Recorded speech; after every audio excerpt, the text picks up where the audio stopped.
কাহিনীর শুরুতে আমরা মহারাজা নামে একজন ছেলেকে দেখি যে সে সেলুনের মধ্যে কাজ করে, মানে চুল কাটার কাজ করে। তারপরে আমরা দেখি যে সেই দোকানের মধ্যে এসে তার মালিকের কাছ থেকে এসে ছুটি চাইছে কয়েকদিনের জন্য, কারণ সে তার বউ আর তার মেয়েকে নিয়ে এসে ঘুরতে বেরোবে। তারপরে তার মালিকও তাকে কয়েকদিনের জন্য ছুটিতে পাঠিয়ে দেয়। তারপর সে ঘুরতে চলে যায়। তারপর আমরা দেখি যে সে একটা দোকানের মধ্যে গিয়েছে, সেখানে তার বাচ্চার জন্য টেডি বিয়ার নিচ্ছে। তখন তার বউকেও দেখাচ্ছে যে সেগুলি পছন্দ হচ্ছে কিনা। এখানে মহারাজার যে বাড়ি আছে, বাড়ির সোজাসুজি এখানে একটা টেডি বিয়ারের দোকান আছে। সেই দোকান থেকেই তার বউকে দেখাচ্ছে যে কোন টেডি বিয়ারটা নেবে।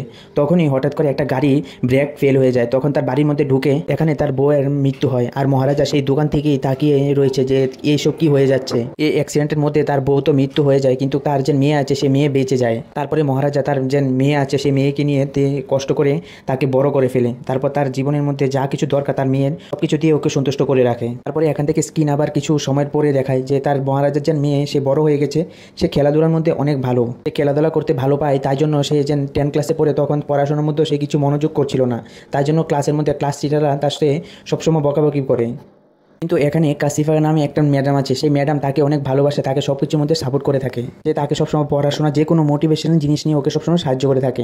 তারপরে আমাদেরকে দেখায় যে মহারাজা আর মহারাজার মেয়েকে যে ঘরের মধ্যে তারা পুজো দিচ্ছে। আর তাদের ঘরের মধ্যে মহারাজা আর মহারাজা মেয়ে ছাড়াও তাদের ঘরের মধ্যে লক্ষ্মী নামে একজন আছে। এই লক্ষ্মী নামে কে সেটা আমরা পরে কাহিনীতে শুনতে পারবো।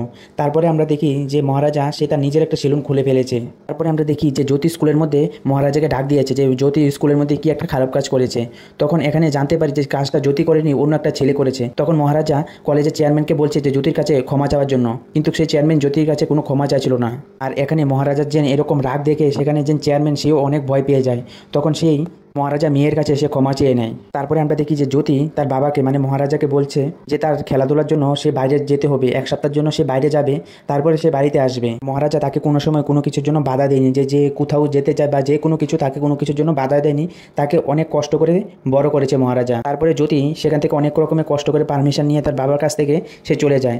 আর জ্যোতি যাওয়ার পর তার বাবা ঠিক করে রুমের মধ্যে ঠিক করে ঘুমাচ্ছে না, সার কোনো রকমের কাজ করে বা কিছুই করছে না, যেখানে ইচ্ছা সেখানে পড়ে রয়েছে। তারপর দিন আমরা দেখি যে মহারাজা নিচে পড়ে আছে, সেখানে তার দরজার মধ্যে একটা সাপ এসেছে। তারপরে আমরা জানালার মধ্যে একটা সাপ দেখি, সে সাপটা যে মহারাজার গায়ের উপর দিয়ে যায়, মহারাজার কিছুই বুঝতে পারে না, সে এরকমভাবে ঘুমাচ্ছিল। পরে আমাদেরকে একজন ডন দেখায় যে মোটা সোটা, সে একটা গ্যারেজের মধ্যে গিয়ে সেখানকার মালিককে মারতে শুরু করে। যে তার গাড়িটা গ্যারেজের মধ্যে দিয়েছিল, গাড়ির মধ্যে একটা চশমা ছিল, সেই চশমাটা সে খুঁজে পাচ্ছে না, কোথায় রেখেছে তারা। তারপর সে গ্যারেজের মালিককে অনেক রকমের মারধর করতে শুরু করে। সেই চশমাটা তার বউ তাকে গিফট দিয়েছিল, তাই জন্য সে চশমাটাকে অনেক দেখভাল করে রাখে। কারণ সে ডনটা এসে এখানে মারার কারণ হচ্ছে যখন সে গাড়িটা সেই ম্যানেজারের মধ্যে দিয়েছে যে কাজ করার জন্য, তখন তার চশমাটা গাড়ির মধ্যে ছিল, কিন্তু সে গাড়িটা নিয়ে যাওয়ার পরে সে গাড়ির মধ্যে আর চশমাটা ছিল না। তাই জন্য এখানে ওদেরকে মারতে শুরু করে। তখনই এখানে ধীরা নামে একজন ছেলে আসে। তারপরে সেই ডনটা এসে ধীরা নামে যে ছেলেটা আছে তাকেও মারতে শুরু করে, কারণ সেই তার গাড়িটাকে ক্লিন করেছিল। তারপর তাকে বলে যে আজকে বিকেলের মধ্যে তার চশমাটা ফিরে দেওয়ার জন্য। তারপরে আমরা দেখি যে ডন যেন এসে এখানে মারপিট করেছিল, সেই ডনটা একটা বারের মধ্যে বসে তার বন্ধুদের সাথে সে এখানে মাল খাচ্ছিল। তখন সেখানে ধীরা নামে যে ছেলেটা, সেই ছেলেটার হাতের মধ্যে চশমাটা নিয়ে আসে। তখনই আমরা বুঝতে পারি যে চশমাটা সে ধীরা নামে ছেলেটার কাছেই ছিল। তারপরে সে ডনটা অনেক রাগ হয়ে সেখানে ধীরাকে মারতে চলে যায়। তারপর সেখানে উল্টে হয়ে যায়, ধীরা তাদের সবাইকে মেরে, তার বন্ধুরা ছিল যে ডন, সেই বন্ধুদেরকেও ও মারতে শুরু করে। তারপর সেখান থেকে ওরা মেরে সে চলে আসে। তারপরে আমাদেরকে মহারাজাকে দেখায় যে মহারাজা একটা পুলিশ স্টেশনের মধ্যে বসে রয়েছে। মহারাজা সেই পুলিশ অফিসারকে বলতে শুরু করে যে আমি একটা এফআইআর লিখতে এসেছি। তখন সেই পুলিশ অফিসার জিজ্ঞাসা করে যে কিসের এফআইআর। তখন মহারাজা বলে যে আমার ঘরের মধ্যে লক্ষ্মী ছিল, সেই লক্ষ্মীটা হারিয়ে গেছে। তখন সেই ইন্সপেক্টর তাকে জিজ্ঞাসা করে যে লক্ষ্মীকে তোমার বউ নাকি কোনো স্বর্ণের জিনিস, যে কোনো কিছু একটা কি হবে যে হারিয়েছে। তখন মহারাজা বলে যে আমার ঘরের একটা ডাস্টবিন। পরে এখানে আমরা জানি যে লক্ষ্মী অন্য কেউ না, সেটা একটা ডাস্টবিন। কারণ যে তার বউয়ের সাথে যেন সে একটা বাড়ির মধ্যে থাকতো, সেখানে যেন গাড়িটা অ্যাক্সিডেন্ট হয়েছে, তখন সেই ডাস্টবিনটা লক্ষ্মীর উপরে এসে পড়েছিল। তারপর থেকেই জ্যোতি সেই লক্ষ্মীকে অনেক দেখভাল করে রাখে, মানে ডাস্টবিনটাকে। তারপর এখানে পুলিশ ইন্সপেক্টর তাকে বলে যে এখান থেকে চলে যাওয়ার জন্য, কারণ এখানে পুলিশ ইন্সপেক্টর ভেবেছে যে মহারাজা একজন পাগল, এখানে এসে ওকে বিরক্ত করার জন্য এসেছে। কিন্তু মহারাজা এখানে অনেক রকম একটা গন্ডগোল পাকিয়ে দেয় যে সে এখান থেকে যাবে না যতক্ষণ অবধি তার লক্ষ্মীকে খুঁজে বের করে দেবে না। তারপরে মহারাজা এখানে বলতে শুরু করে যতক্ষণ অবধি তোমরা লক্ষ্মীকে খুঁজে আনবে না ততক্ষণ পর্যন্ত আমি এখান থেকে সরবো না। তারপর এখানে যারা অফিসার ছিল তারা বলে যে আমাদের হেড অফিসার আসুক, তারপরেই তোমার এই কেসটা আমরা দেখবো। তারপরে আমাদেরকে একটা চোর দেখায় যে একটা বড় ফ্যামিলির মধ্যে গিয়েছে। তখন আমাদেরকে বদরাজ্জান বলে একজন অফিসারকে দেখায়, যে অফিসারটা চোরটাকে ধরেছে। চোরটা এখানে দেখাচ্ছে যে কিভাবে সে ঘরে ঢুকে সে চুরি করেছে। তারপরে এখানে বদরাজ্জান একটা চালাকি চালায় যে তাদের থেকে যে গয়নাগুলি নিয়েছে সেই গয়নাগুলি তারা নকল গয়না এখানে দিয়ে বলেছে যে সেই গয়নাগুলি এখান থেকে চুরি করেছে। এইগুলিকে বের করার জন্য এখানে বদরাজ্জান সে তাদের থেকে ঘুষ অবধি খেয়েছিল। তারপরে বদ্দারাজান সে পুলিশ থানার মধ্যে যায়, থানার মধ্যে গিয়ে দেখে যে থানার অবস্থা খুবই খারাপ। তখন তাদেরকে জিজ্ঞাসা করে যে এইসব অবস্থা কে করেছে, তখন বলে যে মহারাজা। তারপর মহারাজাকে ডাক দিয়ে জিজ্ঞাসা করে যে তোমার কি সমস্যা, তুমি কি সমস্যার জন্য এফআইআর লিখতে চাও। তখন মহারাজা সেই ইন্সপেক্টরকে বলতে শুরু করে যে আমি যখন রাত্রি 10টার সময় আমি সেলুন বন্ধ করে আমার বাড়িতে এসেছি, এর আগে আমার বাড়ির মধ্যে 3জন চোর ঢুকেছিল, তারপরে তাদের মধ্যে আমাদের মারপিট অবধি হয়েছে, কিন্তু তারা আমার যে লক্ষ্মী আছে সেটাকে নিয়ে চলে গেছে। তারপরে এখানে রাজবর্ধনও জিজ্ঞাসা করে যে লক্ষ্মী কি তোমার বউ নাকি। তখন মহারাজা বলে যে আমার বউ না, এটা ডাস্টবিন। অফিসার জিজ্ঞাসা করে যে এই ডাস্টবিনের ভিতরে কি আছে। তখন বলে যে ডাস্টবিনের ভিতরে যদি কিছু না থাকে তাহলে তুমি শুধু ডাস্টবিনের জন্য এখানে এফআইআর লেখার জন্য তুমি আসতে না। মহারাজা বলে যে এটার ভিতরে কিছুই না, কিন্তু সেটা আমার দরকার, এটা একটা কাছের জিনিস আমার। পরে এখানে বদ্দারাজানের মাথার মধ্যে ঘুষ খাওয়ার একটা প্ল্যান চলে আসে। তারপরে রাজবর্ধন সেই কেসটাকে নিয়ে নেয়। তারপর তার যে অফিসার আছে, অফিসারকে তারা বলতে শুরু করে যে ডাস্টবিনের ভিতরে কিছু না কিছু একটা আছে, না হলে সে আদমিটা এভাবে এসে থানার মধ্যে এফআইআর করতো না, তাহলে আমাদেরকে এটা খুঁজে বের করতেই হবে। তারপরে এখানে সব অফিসার সে ডাস্টবিনটাকে খুঁজতে শুরু করে।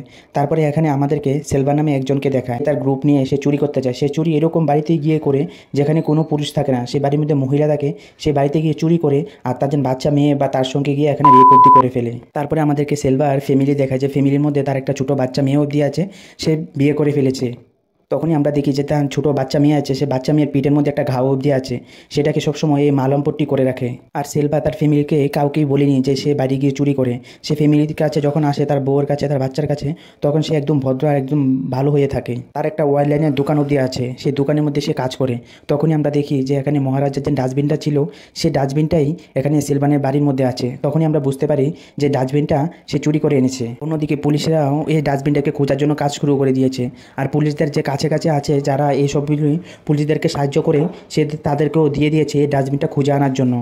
আর ওখানে দেখি যে মহারাজা সে থানার মধ্যে পুলিশদেরকে যা কিছু দরকার সেগুলিও এনে দেয়। আর এখানে মহারাজা সে পুলিশদেরকে বলে দিয়েছে যদি তার রানীকে খুঁজে এনে দেয় তাহলে তাদেরকে 1 লাখ টাকা দেবে। এন থেকে 50,000 টাকা অ্যাডভান্স অবধি দিয়ে দিয়েছে। তারপরে একদিন মহারাজান সে বাইরে বসে আছে, তখনই সেখানে একটা গ্যারেজের মালিক আসে। তখন এসে এখানে কেস ফাইল করার জন্য, কারণ সেখানে তার একজন বন্ধু কাজ করতো, সেই বন্ধুটাকে সে আর খুঁজে পাচ্ছে না, তাই জন্য এখানে কেস করতে এসেছে। তখন সেখানে মহারাজা তাকে জিজ্ঞাসা করে যে তোমার বন্ধু কি করতো, কোথায় গিয়েছে। তখন সেই মেকানিকটা বলে যে সে আমার দোকানের মধ্যে কাজ করতো, কিন্তু অনেকদিন ধরে সে তাকে খুঁজে পাচ্ছি না, সে কোথায় চলে গেছে। তার বাড়িতে কল করেছি কিন্তু কেউই তার খোঁজখবর বলতে পারছে না, তাই জন্য থানাতে এসেছি, তার জন্য এফআইআর লেখানোর জন্য। তখন সেই লোকটা মহারাজানকে সে তার ফটো অবধি দেখায়। তখন মহারাজান সে আবার ফ্ল্যাশব্যাকে চলে যায়। তারপরে আমরা দেখি যে মহারাজান সে যে ডনটা ছিল, সেই ডনটার কাছে গিয়ে জিজ্ঞাসা করে যে তার গাড়ির ব্যাপারে, কারণ মহারাজানের বাড়ির মধ্যে যেদিন চুরি হয়েছিল সেদিনই সে দেখে যে তার বাড়ির মধ্যে একটা টোল গাটের একটা কাগজ পড়ে আছে। সেই কাগজটা দিয়ে সে বুঝতে পেরেছে যে এই ডনটারই গাড়িটা ছিল আগে। তারপরে আমরা দেখি যে সেখানে ধারা চলে আসে, এসে এখানে যে ডনটা ছিল ডনটাকে অনেক মারধর করতে শুরু করে, যে সিনটা আমরা আগে দেখেছিলাম। তখনই সেখানে ধারা ওদেরকে মেরে সে আবার বাইক দিয়ে চলতে শুরু করে। তখনই পিছনে মহারাজা তার ফলো করতে শুরু করে। তারপরে এখানে ধারা দেখে যে তার পিছু পিছু করছে সেই মহারাজা। তারপর সে তার বন্ধুদেরকে কল করে বলে যে একটা জায়গার মধ্যে আসার জন্য। তারপর ধরা সেই মহারাজাকে সে তার যে জায়গার মধ্যে বন্ধুদেরকে ডাক দিয়েছে সেখানে নিয়ে যায়। তারপরে মহারাজা সেখানে যাওয়ার পর সেখানে একটা গুডাউন ছিল, সেই গুডাউনের মধ্যে মহারাজাকে তার বন্ধুরা ধরে ফেলে মহারাজাকে এখানে খুব মারে। তখন সেখানে মহারাজা সে জানতে পারে যে ধারাও তার বাড়ির মধ্যে গিয়েছিল, সেই দিন যে 3টা চোর গিয়েছিল সেজনের মধ্যে একজন ধরাও ছিল। তারপর মহারাজা এখানে সবাইকে মারতে শুরু করে, তার যেন এখানে গ্যাং ব্যাং ছিল, সবাইকে ধুম সে মারে এখানে। তারপরে ধরা বলে যে এখানে তুমি আমাকে যা ইচ্ছা তা করো, আমি তোমাকে বলবো না যে আমার সাথে আর কি গিয়েছে, কারণ আমি বলিয়া না বলি তুমি আমাকে এখানে মারবেই। তারপর ধরা যখন এখান থেকে কোনো রকমে মহারাজাকে মেরে সে বাইক দিয়ে এখান থেকে পালাতে শুরু করে, তখন মহারাজা তার গলাটা এখানেই কেটে ফেলে। আর ধরা এটা মরার আগে একটা কথা বলেছিল যে সেই থানার মধ্যে তাদেরই লোক ছিল একজন যে চুরি করতে গিয়েছিল, তাই জন্য এখানে মহারাজা চলে এসেছে যে থানার মধ্যে লোকটাকে। তারপরে আমরা দেখি যে ডনটাকে যে ধারা মেরেছিল, সেই ডনটা এখানে থানার মধ্যে এসে সেই ধারার নামে বলতে শুরু করে যে আমাকে ও ধুমসে মেরেছে, আমি এখন ঘাটটা অবধি সোজা করতে পারছি না। তখন সেই ডনটা বলে যে আমার কাছে ধারা আসার আগে একজন ছেলে এসেছিল, সে আমার কাছে আমার গাড়ির ব্যাপারে জিজ্ঞাসা করেছিল। ওখান দিয়ে পুলিশরা খুঁজছে যে এরকম ডাস্টবিন ওরা কোথায় পাবে। তারপরে আমরা দেখি যে পুলিশরা ওরা একজন কারিগরের কাছে যায় যে এরকম যে মহারাজার কাছে যেরকম ডাস্টবিন আছে সেরকম ডাস্টবিন একটা বানিয়ে দেওয়ার জন্য। কারণ এরকম ডাস্টবিন যদি তারা বানিয়ে নিয়ে দেয় তাহলে তারা মহারাজানকে থেকে টাকা খেতে পারবে। অন্যদিকে আমরা সেলভানকে দেখি যে তার যে ছোটো মেয়ে আছে সে মেয়ের বার্থডে অবধি আসছে। তারপরে আমরা দেখি যে সেলভা তার বাড়ির মধ্যে তার বউকে বলছে যে এবারে বার্থডের মধ্যে আমার মেয়ের জন্য আমি একটা স্বর্ণের গিফট করবো। বার্থডের দিন সেলভারের বউ তাকে ফোন করে বলে যে বার্থডে তো আজকে আছে, তাহলে তুমি আসার সময় সে স্বর্ণের হারটা আর সঙ্গে করে কিছু বাজারও করে আনবে, আর আসার সময় তুমি সেভ করে আসবে। তারপরে সেলভান তার বউয়ের কথা মেনে সে একটা সেলুনের মধ্যে যায়। সেই সেলুনের মধ্যেই আমরা মহারাজাকে দেখতে পাই যে সে সেলুনের মধ্যে গিয়ে সে দাড়িগুলিকে কেটে আসার জন্য। তারপরে মহারাজা যখন এখানে সেলভারের শেভিং করতে শুরু করবে তখনই মিশিংয়ের ব্যাটারি খতম হয়ে যায়। তারপর মহারাজা বলে যে কিছুক্ষণ সময় দেবেন, আমি কি এখনই দোকান থেকে ব্যাটারি লাগিয়ে আনছি। তারপরে মহারাজা সে বাইরে বেরিয়ে চলে যায়। তখনই সেলভার দোকানের মধ্যে যখন কাজ করে তার ফোন আসে। তখন সেলভারকে বলতে শুরু করে, খবরের কাগজের মধ্যে দেখো যে আমাদের নিউজ ছেপেছে যে এরকম খবরের মধ্যে দিয়েছে যে অন্য কোথাও থেকে এসে এই গ্রামের মধ্যে এরকম করছে, কিন্তু পুলিশে এখনো পর্যন্ত জানে না যে আমরাই এসব করছি। তখন সেলভার তার দোকানদারটাকে বলে যে তুমি এসব নিয়ে ভাবনা চিন্তা করার দরকার নেই, কারণ আমরা যাদেরকে মেরেছি, যার বাড়ি থেকে লুটপাট করেছি, তাদের বাড়িতে এরকম কিছুই রেখে আসেনি যে আমাদেরকে পুলিশ ধরতে পারবে। তখনই সে কথা বলে যখন মোবাইলটা কেটে ঘুরবে তখনই দেখে যে মহারাজা তার পিছনে দাঁড়িয়ে আছে। মহারাজা এরকম বিহেভিয়ার করছিল যে কি সে কিছুই শুনেনি। তারপরে এখানে সেলভারের শেভিং হওয়ার পর সে এখান থেকে তাড়াতাড়ি করে বেরিয়ে চলে যায়। সেখানেই তার মেয়ের যে নেকলেসটা বানিয়েছিল সেই নেকলেসটা সে ফেলে চলে যায়। তারপরে আমরা দেখি যে সেলভান তার বাড়ির মধ্যে গিয়েছে। বাড়ির মধ্যে যাওয়ার পর তার বউ তাকে জিজ্ঞাসা করছে যে তুমি কি আসার সময় স্বর্ণের হারটা আনোনি। তখন সেলভার বলছে যে দেখো ব্যাগের মধ্যে আছে, আমি তো এনেছি। তখন তার বউ আবার এটাও বলছে যে আমি পুরো ঘর খুঁজে ফেলেছি কিন্তু কোথাও পাচ্ছি না। তখন সেলভার তার মাথার মধ্যে আসে যে হয়তো সে রাস্তার মধ্যে কোথাও পড়ে গেছে। তারপর আমাদেরকে আবার মহারাজাকে দেখায় যে মহারাজা সে স্বর্ণের হারটা পেয়েছে। তখন তার মাথায় এসেছে যে সেলভার তার আজকে মেয়ের বার্থডে, সে মেয়ের বার্থডের জন্য সে স্বর্ণের হারটা বানিয়েছিল। তারপর আমরা দেখি যে মহারাজা সেলভারের বাড়ির মধ্যে চলে গেছে যে স্বর্ণের হারটা নিয়ে। এখানে মহারাজার পিছনে পিছনে সেখানে পুলিশ চলে আসে। তখন সেলভার তার মাথার মধ্যে আসে যে হতে পারে মহারাজা যে কথা বলছিল যে তার দোকানের মধ্যে সব কথা সে শুনে ফেলেছে। তখনই সেলভারকে পুলিশ ওরা গিয়ে গ্রেপ্তার করে নেয়।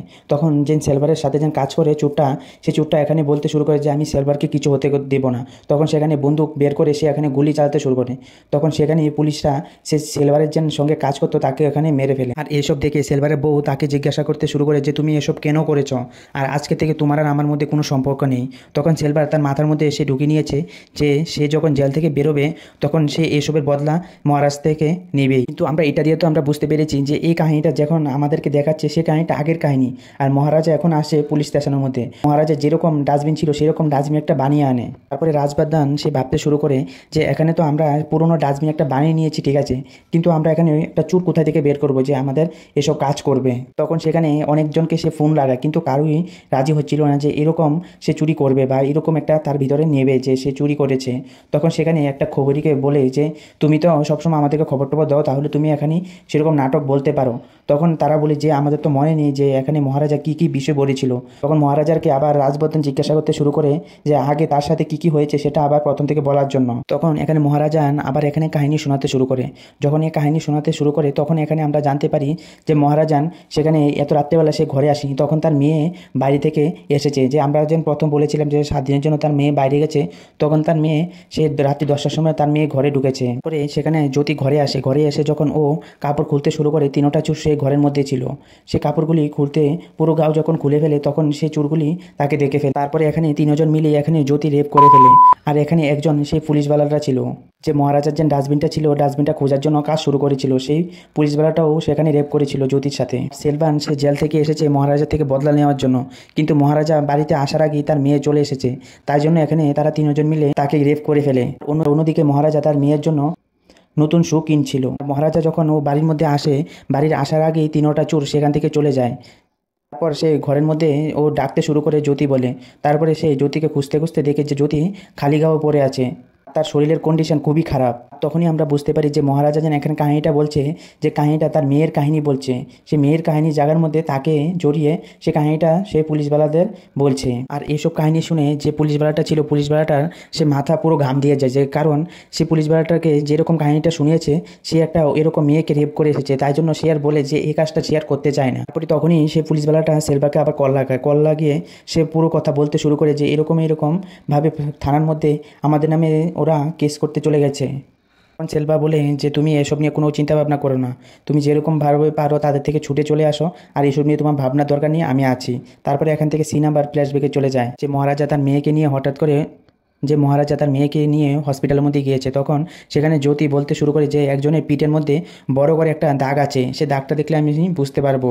আর এখানে জ্যোতি সেটাও বলে যে ওরকম খারাপ ব্যবহার কেন করেছে বাবা, আমি তাদেরকে জিজ্ঞাসা করতে যাই। আর মহারাজা তার যে মেয়ের এই অবস্থা থেকে সে তার মন থেকে অনেক ভেঙে গেছে, তখন সেখানে সে ভেবে নিয়েছে যে তার মেয়ের সাথে এইসব যে ব্যবহারটা করেছে তাদেরকে ও খুঁজে খুঁজে বের করে মারবে। তারপরে আমরা দেখি যে রাজবর্ধন সেই মহারাজা বাড়ির মধ্যে গিয়েছে, সেখানেই সে চোরটাকে ধরে নিয়ে গিয়েছে যে তাদের ঘরের মধ্যে কীরকমভাবে চুরি করেছে। সে চোরটা এরকমভাবে বলতে শুরু করে যে কোথায় কি দেখেছে অন্যরকমভাবে। তখনই মহারাজা এখানে সে একটু নাটক দেখাতে শুরু করে যে তার মেয়ে বলেছিল যে একজন পুলিশওয়ালার পিঠের পিছনে একটা দাগ আছে, সেই দাগটা দেখলে তুমি বুঝতে পারবে। তারপর মহারাজা সেই যে চোরটা সেজে এসেছে পুলিশওয়ালাটা তাকে জড়িয়ে ধরে সে বুঝে ফেলে যে এই চোরটাই চলে এসেছিল তার বাড়ির মধ্যে। তখন মহারাজা সেই পুলিশওয়ালাটাকে জিজ্ঞাসা করতে শুরু করে যে তার বয়স কত, তখন সে বলে তার বয়স 50 বছর হবে। তখন সেখানে বরদারাজান অফিসার এসে বলে মহারাজাকে যে তাকে এখন কি আমরা নিয়ে থানার মধ্যে ঢেলে দেবো, জেলখানার মধ্যে। তখন মহারাজা বলে যে না, একে ছেড়ে দেওয়ার জন্য। তখন এখানে আমরা জানতে পারি যে পুলিশ ইন্সপেক্টররা ওরাও জানে যে এখানে মহারাজার মেয়ের সাথে ওরা রেপ করেছে।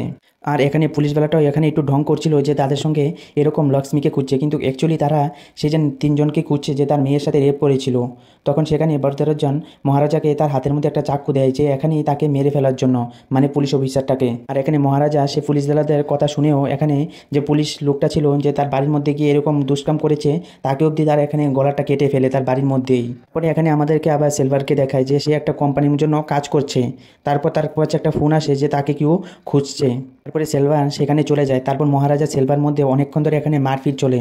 আর এখানে মহারাজা সেলভারের যে দুটা পা এখানে ভেঙে ফেলে। তখন সেলভা বলে যে আমি তো কিছুদিন পরেই ঠিক হয়ে যাব, কিন্তু তোমার মেয়ের সাথে যেন এরকম ব্যবহারটা হয়েছে, তোমার মেয়ে আর তুমি কোনো সময় ঠিক হতে পারবে না।